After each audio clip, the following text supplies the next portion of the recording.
Welcome to Baja Window to the South. I'm your host, Denisse Garcia, and today we are here in Monte Valle Health and Wellness Resort, this beautiful place here in Valle de Guadalupe. But today we are going to tell you the best places to eat in Mexicali. Let's go and check that out. Mexicali is a city known for its diverse culinary scene, with a variety of options to satisfy any craving. From traditional Mexican cuisine to Asian fusion, there is no shortage of great restaurants in the city. Here are some of the best places to eat in Mexicali, including some hidden gems that you won't want to miss. Puerto Salvaje Tap Room and La Faisana. This restaurant and tap room, it's a great place to enjoy a craft beer and delicious food. They offer a unique menu that combines Mexican and American flavors with rustic creations where smoke and charcoal are key elements of flavor. The duck toast, its presentation with octopus as well as its version with arrachera accompanied by your favorite style of beer, will take you on a wild experience worthy of the dessert. Mochomos Mexicali. This upscale restaurant offers a modern twist on traditional Mexican cuisine. Their menu includes dishes like shrimp ceviche, grilled octopus, and filet mignon with chipotle sauce. La Meche.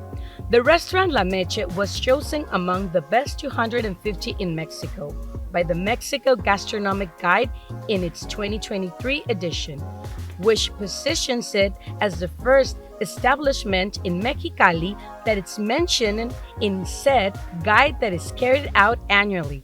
La Meche offers contemporary Mexican food, orders the marrow tongue soaps and pumpkin blossoms quesadillas. Restaurante Palominos Mexicali.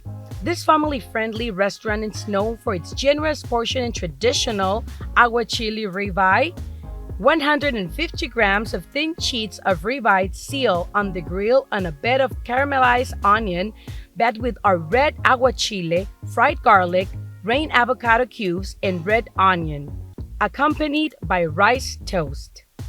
Suculenta Deli Cafe. This charming cafe offers a variety of healthy and delicious dishes, including salads, wraps, and smoothie bowls. They also have a great selection of vegetarian and vegan options. Asadero Tres Poblanos. If you're in the mood for some delicious grilled meat, Asadero Tres Poblanos is a great choice. This family-owned restaurant is known for its juicy steaks, flavorful tacos, and other grilled specialties. Bracero del Norte. If you're in the mood for some authentic Mexican food, Bracero del Norte it's a must visit. It is a relaxed restaurant with a family atmosphere where the essence of the traditional taquerias and botaneros centers of the region is interpreted, combining the elements that characterize them, such as fire, coal, and folklore, within a comfortable space. Bracero del Norte is a tribute to the Mexican taquero. Umai Progressive Asian Food. This restaurant offers a fusion of Asian flavors with a modern twist. The menu includes dishes like sushi rolls, ramen bowls, and Korean-style fried chicken. China House Restaurant. If you're in the mood for Chinese food, China House is a great choice. They offer a variety of dishes, including lo mein, fried and stir-fried dishes with your choice of protein. Los Arcos Mexicali. This popular restaurant is known for its delicious seafood dishes, including ceviche, shrimp cocktails, and grilled cheese. Mexicali has a great culinary scene with a variety of restaurants to choose from. Whether you're in the mood for Mexican food, Asian fusion, or something in between, you're sure to find a great meal at one of these top restaurants in the city. And welcome back. We're here with Alejandra Phelps, and it is incredible what she has done in the last couple of months. But besides that, she has done incredible work for us here in Baja in the past couple of years. And I'm grateful to know this incredible woman for a very, very long time. And thank you so much for being here with us at Baja Window to the South. Please tell us, what do we have here? What do we have here in this magnificent, it feels more like a spiritual experience. What do we have in this beautiful gallery? I showed 35 artworks. You will find photography, painting, object art and art installation and video art. And all this work I want to speak about, the name is Mujeres Pájaro, Bird Woman, and I want to express the strength and freedom and resiliency and sorority of the woman of the region. Because of the narratives and media about violence in the border, all that negative news make us like women here, we are victims, and we are not. That's right. We are not victims. And Mujeres Pájaro, I speak in metaphor. I'm an artist, I speak in metaphor, and I express this duality. Birds have this part that I tiny and fragile, fragile and right. Beautiful, vulnerable.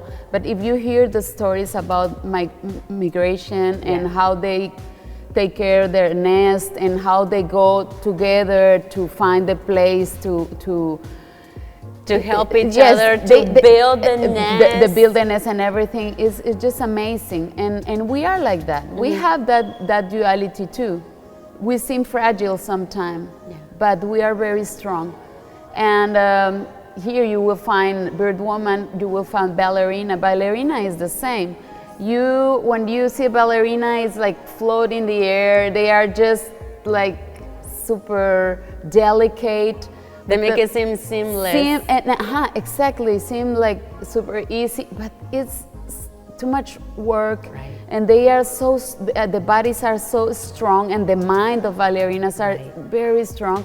So all this beauty represent the woman that I know and that I think I am. And I absolutely love that you do that. I absolutely love that you were able to incorporate something so delicate to showcase their strength. Exactly.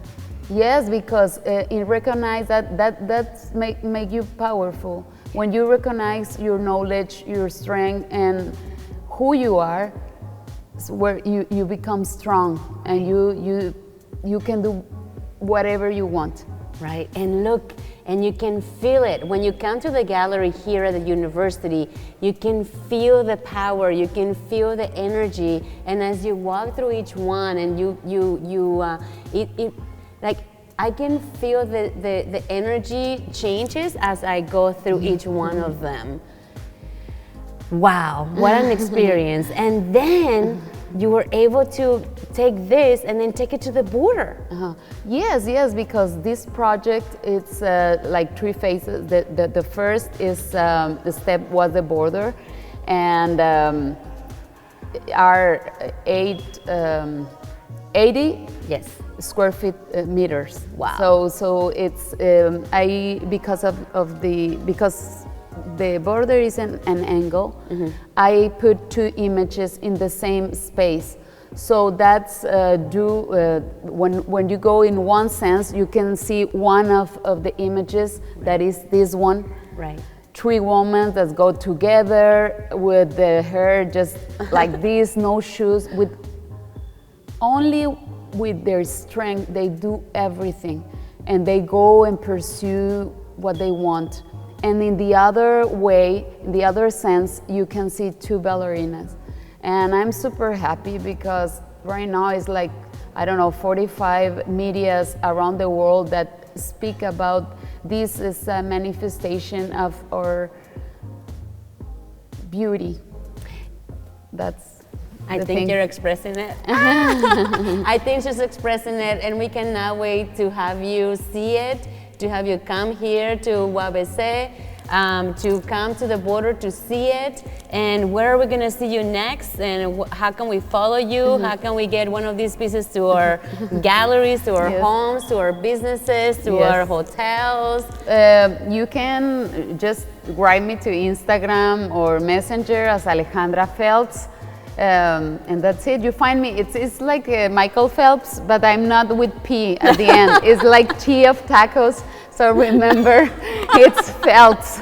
Thank you so much for being here with us. And here she is, Alejandra And I'm telling you, you need to come here and you need to experience this beauty. And welcome to Baja Window to the South.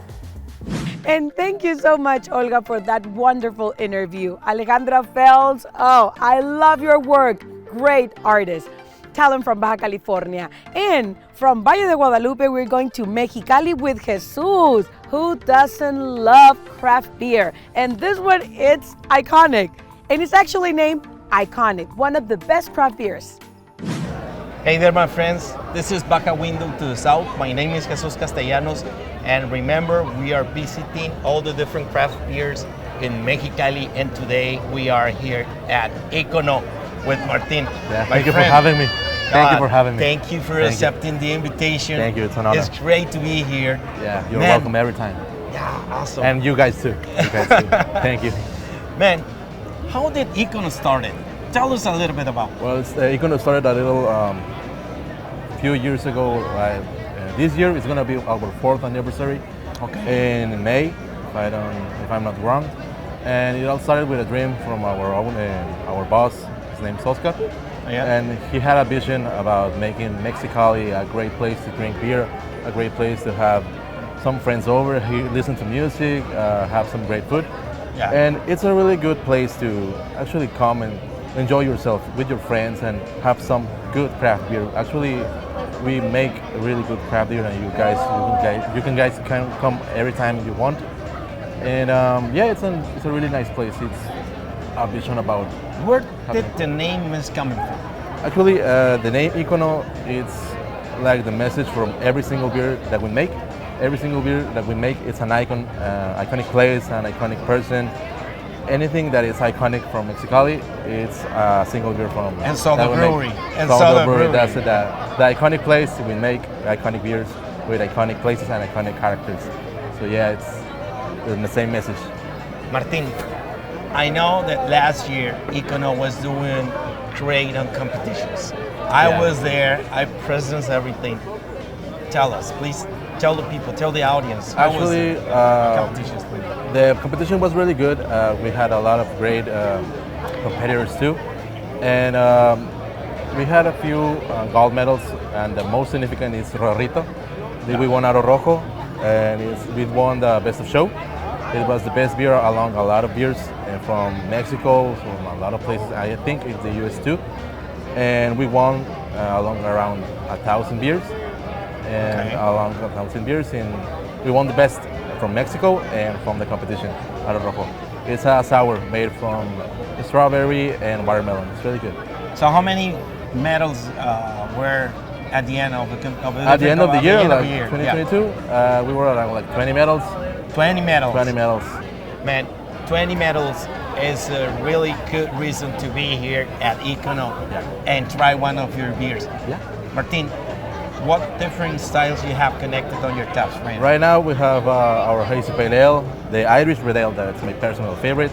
It's Colorado River. And we have an American wheat that actually won a silver medal in the Ensenada Beer Fest, Pacifico. And we have our double IPA and a West Coast IPA, that's La Leona, it's really good too. The American Porter, the Colch, the blonde ale, it's a little bit different than Altiva. It's our most famous blonde, but we right now have Güero Solís. It's a brand new blonde and it's really good. It's really like a golden color. And we have Cinema Curto, an oat milk stout, and a lot of beers. We have around like 16 different beers right now connected. But my personal favorite is Colorado River. Colorado River is an Irish red. It's an Irish red. It has like a caramel-like taste, really good, and a little bit toasty at the end. But I invite you to smell it. Taste it. It has like the sweetness. It's that thing that hooks me every time. Right there. It's the sweetness that hooks me every single time. And I like to try it with some wings or some fries sometimes because I don't know. It's my personal. Is this one of your higher runners? One of the best sellers? Actually, it's the bestseller in summer. Actually, Mexicali is really hot, and you can refresh yourself with that Colorado River. But also, there's La Nueva, the hazy IPA. Yeah. We don't have it right now, but it's really good too. It has like a citrus taste. It's really good too, the hazy IPA. And but my personal is Colorado River. Yeah. Man, Icono is a good place to enjoy yourself, you guys have music all Yeah, week long. live music all week long. Actually, not all week long. That was in December. Okay. But right now in summer, it can be a little bit different, a little bit hard to have, because a lot of people outside listening to music. But in weekends, well, actually this is Saturday, and it's a little bit Crowdy. crowdy. Yeah, It is. but it's not that time yet. Once it's 8 p.m. around 9 p.m., there's gonna be music and a lot of people here. And I believe you received many tourists. Yeah, Many actually, people from different states, from different countries. different countries, even From different countries. I met a lot of Russians once I was attending this place. I met Russians, German people, Okay. and a lot of American citizens too. And the thing is that they even told me that our beer is great, and I take that as a compliment. Coming from them, they know their craft beer is really good. I know. Yeah, they know about some craft beer, and a German man told me that we made a decent beer, but his friend told me that he was like a little bit problem with his smell. Yeah. He didn't really taste the beer right, and Okay. his friend told me that he was really good beer too. Where we can find Icono on the social media? Cervecería Icono Oficial in Instagram and Cervecería Icono in Facebook. My friends, this was the story with Icono. Thank you. Thank you for Thanks having a me. lot. This was Baja Window to the South. We were at Icono. Thank you so much, Jesus, for showing us that iconic beer, one of the most popular in Mexicali. And right now we are going directly to Tijuana with our favorite foodie, Denisse Jacobo, and let's see what she has for us.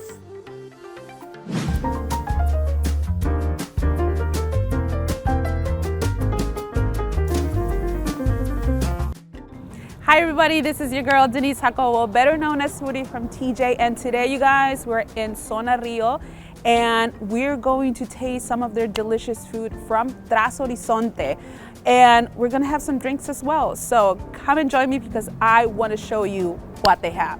Come on, let's go.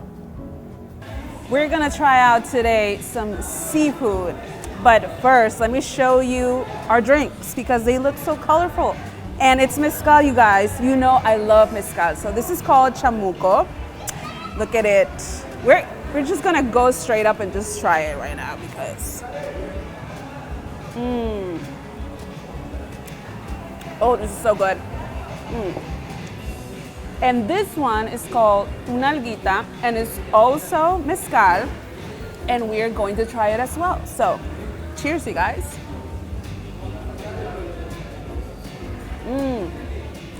I love the salt around it. It's a really good touch. And now we're gonna move on to our food. So I wanna show you guys, this looks amazing. And this is a ceviche, salmon ceviche, and it's marinated with mango and tamarind. And look at it, it's so pretty. It has even watermelon underneath. And you already know, guys, it looks pretty and everything, but we have to try this.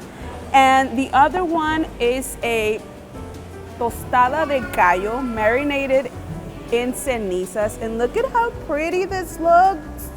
Again, it's really hard to eat this, but we're going to because we are in a tasting thing. So first we're gonna try out the salmon marinated.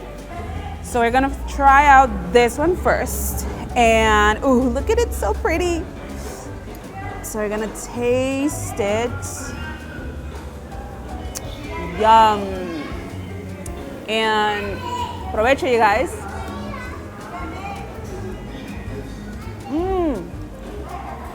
You can totally taste the mango on this. This is delicious. Wait, I wanna show you guys because the watermelon underneath. So I'm gonna cut the watermelon and we're gonna grab some salmon, ceviche salmon in here. Grabbing the watermelon, oh my God,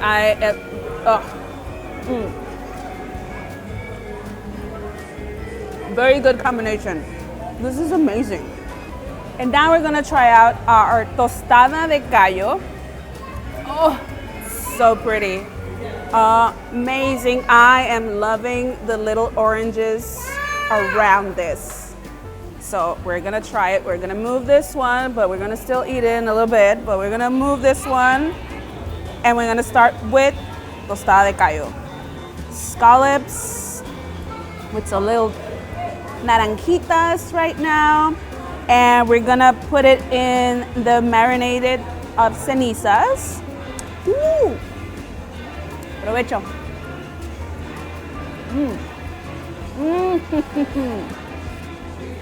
It's a little spicy. Again, with the marinated cenizas. Oh my God. Delicious. This is definitely a little bit more spicy. This is more sweet, where both of them are really good. So these are only some of the dishes that you can actually get here at Tras Horizonte, and we're gonna try out their sauces. They have a variety of sauces. These two are super hot. They're with habanero. I'm not touching this because no. But I am touching this one, and this one is pineapple with a little bit of chile. So I'm actually gonna try this pineapple one, and I'm gonna put it in the ceviche, salmon de ceviche, only because this is all sweet, and I think it's very fittable. So, mixing it up, and again, provecho. Very good combo, very good. So now we're gonna use the same pineapple sauce, and we're gonna put it to our tostada de callo, which, remember, this is a little bit more spicy, but we're just gonna put it here. And I'm excited. With a little marinado de cenizas, and again, provecho.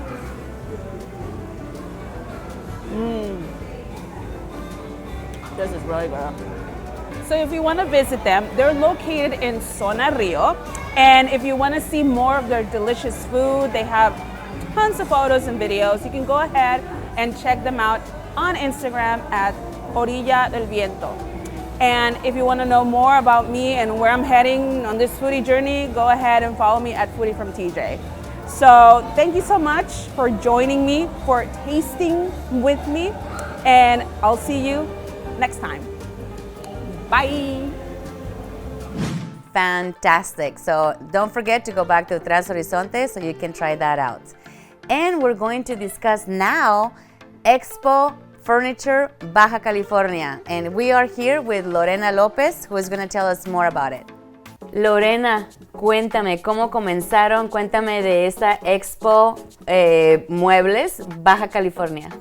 Estamos muy contentos. Este inicio fue en el año 2016, donde Baja California fue por primera vez la sede de un encuentro de muebles a nivel nacional, y desde el primer año esto ha crecido y es una puerta y una ventana para que todos los de Baja California y el mundo sepan el talento que hay aquí en Baja California. ¿Y qué talento? Estamos en esta silla y yo ya quiero quedarme. ¿De dónde viene todo este producto tan hermoso? Mucho del producto es de aquí, Baja California. Ahorita estamos, Olga, sentados en una silla de parota de piel, y precisamente viene del estado de Jalisco. Wow. Este tipo de mobiliario lo encontramos aquí con expositores de Baja California, que además también tienen sus propias tiendas para que realmente puedas llevarte todo lo que veas en decoración, mobiliario para tus casas, proyectos. Es un sueño, de verdad. Y me cuentas, porque quisiera que la pudieran tocar, pero tienen que venir aquí, tienen que ir a la expo para que puedan, el diseño, todo, y luego también está tan a gusto. Eso es, Olga, es una experiencia. Ir a una expo de mueble es una experiencia riquísima, donde vas a ver una gama de colores, tonalidades, vas a poder apreciar desde texturas, sí, las vetas de las maderas, la calidad con la que están hechos, las líneas, las tendencias, y en todo lo que es mobiliario, decoración, todo lo que lleva un contorno en los espacios, ¿no? Paredes, techos, pisos, baños. También podrás encontrar, por ejemplo, todo para decorar tus terrazas, patios, pérgolas. Es un sueño realmente. Y ahorita que pasamos tanto tiempo durante la pandemia, que pues parece que pasó hace mucho, pero no tanto, descubrimos cuáles eran esos espacios que queríamos que se sintieran más en casa, más a gusto. Y aquí cuando entramos se siente. Cuéntanos de qué otros estados de la República vienen también los diseñadores y los muebles. Claro, tenemos en la parte norte de Culiacán, también tenemos de Torreón, en la parte centro, bajío del país, de Querétaro, México, Guadalajara o Jalisco, todo lo que son los municipios del estado de Jalisco, Puebla, Oaxaca con sus textiles, artesanías también, porque vienen artesanos que hacen que embellecer esos espacios y hacer un toque especial. Entonces todo México aquí en Baja California en la Expo Muebles va a estar increíble. Cuéntanos qué fecha es, dónde va a ser. 3 días, Sí. 12 al 14 de mayo, en el Baja California Center en Playas de Rosarito. Sí, justo llegando a 20 minutos de la línea, de una vez aquí en Tijuana, y estamos desde las 10 de la mañana a las 8 de la noche. La entrada es gratuita. Si quieren más información, pueden buscarnos también en todos nuestros sitios web. Me encanta que puedan traer tanta belleza de diferentes partes del estado de la República y que en Baja California puedan recibir todo este talento y ustedes en casa se los puedan llevar y seguir decorando esas bellezas que siguen haciendo con sus familias, en sus casas y en su hogar. Claro, y sobre todo, Olga, la oportunidad de contactar a los expositores, a los creadores que están marcando tendencia y además están innovando en la industria. Así que la verdad, súper recomendable. Muchísimas gracias. Y ahí nos vemos. And let's see who Denisse is about to interview next. And today in Baja Window to the South, I'm very excited because I'm with an artist and oh my God, okay, I mean artist. He is really special and his art, let me tell you, you will see, we're gonna talk to him. His name is Hugo Croswade. He is here with us. He's gonna be in the artwork in Rosarito very soon. And of course, he has been in many, many exhibitions and I can't wait so he can tell us everything about him. Hugo, welcome. Thank you so much for giving us this interview. Well, thank you so much for the invitation. I'm always happy to talk. Oh my God, you're great. Thanks. What your inspiration? Where it come from? You know, what would you see? What do you like to put in your art?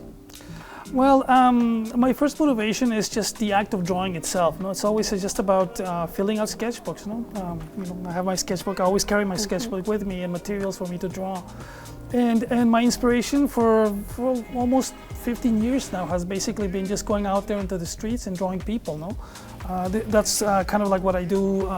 Through my sketchbook through a ballpoint pen and just draw faces, draw the environment that I come from, Tijuana, San Diego, Rosarito, and it's just drawing people, drawing faces, and creating narratives. One of the beautiful things about drawing is its immediacy. So then you're just improvising. You draw a face, and then you see something else, and you draw something else. You see a dog, and you draw the dog, and so then you start making up stories by itself. So then, in a way, it's kind of like writing poetry. You start with one word, and then you put another word, and you start stringing things together. So then you start making narratives. So then I feel like the sketchbook is the most important thing for any artist to carry and to have, where you're developing narratives. And then from here, then you can do larger work. You can do something bigger. You can express it in canvases, murals, or whatever. But this is like the most essential element of all of this. Oh, okay. That is your, I know, like the heart of it, right? Exactly, it's the heart, exactly. And it's where you compose narrative, no? And then filling out sketchbooks is you also develop technique. Okay. So then as many sketchbooks as you fill out, the better you get. No? So then you start seeing a progression, no? From the first drawing to the last, and you see how you've improved or things that you need to work on. No? Yeah, and then the other thing that I always feel is very important is to draw from life. You know, like just go out there and draw people, draw faces, you know, and the whole world's in front of you, you know, so then you just draw it and capture it with your pencil and with simple materials. It doesn't have to be expensive. Right. It can just be a sketchbook and a ballpoint pen. No, most definitely. That's very interesting. Thank you for sharing that, you know, and I love it because that's art, you know, it's life. Yes. Most definitely. And can you tell us a little bit more of your exhibitions? Where have you been? Because I know it's like national and international as well, right? Yes. And there is a portrait that you did of Dr. Fauci, and can you please, share with us a little bit of that? Yes, it was very wonderful. No, 2 years ago, close to 3 years ago, I entered this portrait competition, which is open to everybody. Which I think is very wonderful because usually in the art world things are not that democratic. They're not open, but this was a major competition that was open to anybody. Anybody could submit, and it happens twice. It happens every 2 years. It's the Altwin Bushiber Portrait Competition at the National Portrait Gallery in Washington, D.C., part of the Smithsonian Museums. And I entered my concept of a portrait, and it won first prize in 2019. Congratulations. And it was wonderful. No? It was a wonderful surprise. It was almost like 3,000 artists that had submitted, and I was able to win that award. And as part of that award, I was commissioned to do an official portrait for the National Portrait Gallery in Washington, D.C., and I had the honor of doing the portrait of Dr. Fauci. Okay. So then in the last year, I've been working on this stop motion drawing animation portrait, which is I knew that when I talked to Dr. Fauci, in particular, him being like this face of science and this face of in a way, he became the embodiment of truth during this moment of pandemic, where conspiracies happen, and there's a lot of doubt in many institutions. Fauci kind of became this idea of science. So then talking to the doctor, I realized that he didn't want a traditional portrait. Like he didn't want a traditional painting or something that, and also, he's a very humble man. So then I knew that he didn't want a huge painting where he's like a major doctor fighting viruses or something with a sword or something, something, pompous and ridiculous. But I knew that he wanted to tell this story as part of history, as part of American history. So then I decided to do this stop motion drawing animation, where it's these animations where my drawings kind of tell a narrative. The same way kind of things happen in my sketchbook, Okay. It's kind of like I start in my animations, I start with a drawing and things start developing on a page, So then I started doing this animation that basically tells the story of the pandemic, the two major pandemics that Dr. Fauci had to deal with in his 50 years of career. The first one being the HIV epidemic and pandemic, and then at the end, the COVID-19 pandemic. So then it was a wonderful way of showing two moments in history, the parallels that happened between both, and then Dr. Fauci's role as head of the NIH, the National Institute of Health, his moment in history. So then one of the things that I loved about this portrait was that it wasn't necessarily the portrait of a man, but it was a portrait of a man in history and the portrait of all of us, because how we all react to a virus, to a pandemic, in many issues, in many terms. In many ways, then it was an opportunity to do this portrait, and it's now showing at the National Portrait Gallery in Washington at the Smithsonian. And if you happen to be there, please drop by and see the portrait. More than welcome to go in and check it out. My God, that's great. Thank you. And I really wish you all the best. We're going to be following you, okay? Oh, social media. You have social media. We can follow you. Yes. My Instagram account. I put everything in my Instagram account, so you can see all my work there. It's at Instagram at Hugo Crossweight. So then you can see all my work and everything that I do there. Even the animations, so you can check that out. Amazing. Okay, great. Thank you so much, Hugo. And thank you for joining us here in this wonderful interview in Baja Window to the South. And we would like to welcome Cesar Rivera to Baja Window to the South. He's going to be working with us doing these segments about adventure tourism. And right now, we're going to a Kumiai community with him, and he's going to do hiking, interpretive hiking. So let's go and check that out. Bienvenidos amigos a Baja Window to the South. My name is Cesar Rivera. We're going to be your host today, and we are south of Rosarito, here at San Jose de la Zorra with our good friends and local guides, Gaby Velasquez and Karina, who are actually gonna explain us today the trail we're gonna do, a nice and new trail here at the community of San Jose de la Zorra. Auca, Gaby. Auca. El día de hoy vamos a hacer un recorrido de 1.6 kilómetros en el sendero Matkinush. Este sendero cuenta con 9 estaciones interpretativas en el cual podemos ver la cultura de la comunidad indígena San José de la Zorra. San José de la Zorra, su saludo tradicional es el Auca. Auca significa pues la bienvenida y el saludo, que es como el hola, y el significado que tiene es que la luz te ilumine. Vamos, acompáñenos. Here with the first stop right here, it's I can read Nopalera.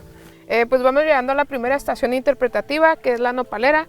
La nopalera en la comunidad tiene mucho significado, ya que tiene más de 130 años, alrededor de casi 180. Fue una de las primeras nopaleras que se sembraron en la comunidad y es muy importante para nosotros seguir conservando este tipo de vegetación. And you can see it's beautiful, so it's our first stop, La Nopalera. So we're getting to the number 2 point here. Ok, aquí estamos en el segundo punto interpretativo, que es el del mortero en Kumiai. Y pues en estos morteros, en este tipo de morteros, lo que se hace es molienda de bellota. Ok, este es el mortero Humu. Entonces en este lo que se hace es hacer una molienda de bellota. La bellota es una comida tradicional de los nativos Kumiai. Con esta elaboran lo que es el atole de bellota, café de bellota, que se ha consumido por muchos años. Y la bellota dulce, pues esta es como si fuera tipo una semillita de girasol o de calabaza. La ponen aquí y la revientan para poder lograr sacar el producto de adentro y pues ya hacer el consumo, ¿no? Gaby, well, I came prepared to do the whole 12 kilometers that you have here, all set up. But today we're just going to do 1.6 about this new trail, this beautiful trail. I mean, you got some beautiful things to see right here. We have just checked point number 2. We're going to point number 3 right now. Gaby, we made it to the shelter or the cave, which is point number 3, and we have a beautiful view right here from all the valley. It's amazing. Estamos en el punto número 3, el refugio o la cueva conocida aquí en la comunidad, que es en Kumiai es Ñuau. En esta cueva, pues se sabe que es una cueva con muchos vestigios que tiene mucha importancia para la comunidad, tal como lo es este tipo de piedras, que son piedras talladas para diferentes utensilios. Este era como para desgajar la carne o desgrasar el cuero. Entonces en esta cueva podemos encontrar este tipo de vestigios, también como ollas de barro, puntas de flecha, huesos o semillas que pues antes se utilizaban para consumirlo, ¿no? Well, we find here Don Rito, right here, an elder of the community, and on this trail you will find this ojo de agua. Este es un aguaje que tiene muchos años, se llama Hapsul, agua en un agujerito.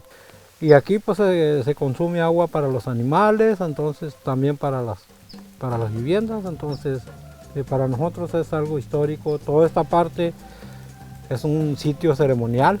Again, guys, I mean, if you're going to visit, respect. This is a sacred place, and it's for all of you guys to enjoy, but of course to preserve as well for future generations. We're going to the vineyard. We're here at point number 4, which is the vineyard. This is a project of Don Rito Silva, a family project. She's going to explain this a little bit, and we have an interesting segment for other occasion. It's going to tell us all about the history. Este es un viñedo Kumiai.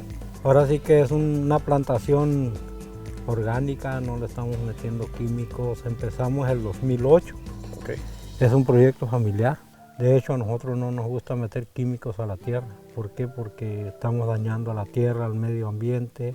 Entonces nosotros no producimos cantidad, sino que producimos calidad. Well, you see, it's quality, not quantity. That's what they're actually pushing forward, and to conserve and also have this other additional vineyards in Valle de Guadalupe here at San Jose de la Zorra. Another plus for this community. And we're here at number 5. And Gabby, please tell us something about Florida we have here at San Jose de la Zorra. El punto número 5 es sobre la salvia real, la Tei Hloi, es en Kumiai. Es una planta muy aromática, es una planta que te refresca la respiración, es una planta que te atrapa. De 10 semillas que tira esta planta, posiblemente 1 o 2 pueda pues nacer una nueva planta, ¿no? Que es muy buen alimento para las abejas. Entonces ayudamos a la planta a mantenerse y ayudamos a las abejas a que nos proporcionen un poquito de miel. Estamos en la estación número 8, Valeriana. Es muy hermosa. Ahorita estamos en temporada de floración. También este producto se utiliza para las personas que tienen insomnio. Sabemos que los nativos lo utilizaban para ir a la temporada de piñones. Cuando cambiaba el color de la flor, se daban ellos una indicación de que ya era la temporada en la que tenían que ir a cosechar el piñón a la sierra, ¿no? Thank you guys for joining us on this adventure here in San Jose de la Zorra. But Gabby, can you tell us a little bit more of what San Jose de la Zorra offers for everybody that wants to visit? Bueno, pues primeramente agradecer que nos hayan visitado el día de hoy para hacer el recorrido Matkinush de 1.6 kilómetros. Nosotros los esperamos aquí en la comunidad para que vengan y disfruten con nosotros. Nos pueden encontrar en Facebook como Senderismo Kumiai para los recorridos en la comunidad, senderismo, ciclismo, viñedos Kumiai. También los pueden encontrar en Facebook para hacer reservaciones para venir a conocer el viñedo, ¿no? Again, thank you for joining us. See you on the next episode where you could get to know more about San Jose de la Zorra, the traditional kitchen that they offer, and also, as Gabby mentions, the vineyards. Thank you, and we'll see you on the next episode. Thank you so much, Cesar Rivera. And again, welcome to Baja Window to the South. Hey, it's all about dancing in the rain, right? And even though it was raining, you can still do the hiking, all right? And thank you so much for joining us this week from here, Montevalle Health and Wellness Resort. You can also come and visit. It's a beautiful place here in Valle de Guadalupe. We say goodbye. Thank you for joining us here in Baja Window to the South. Like us. Any comment is more than welcome. See you next week.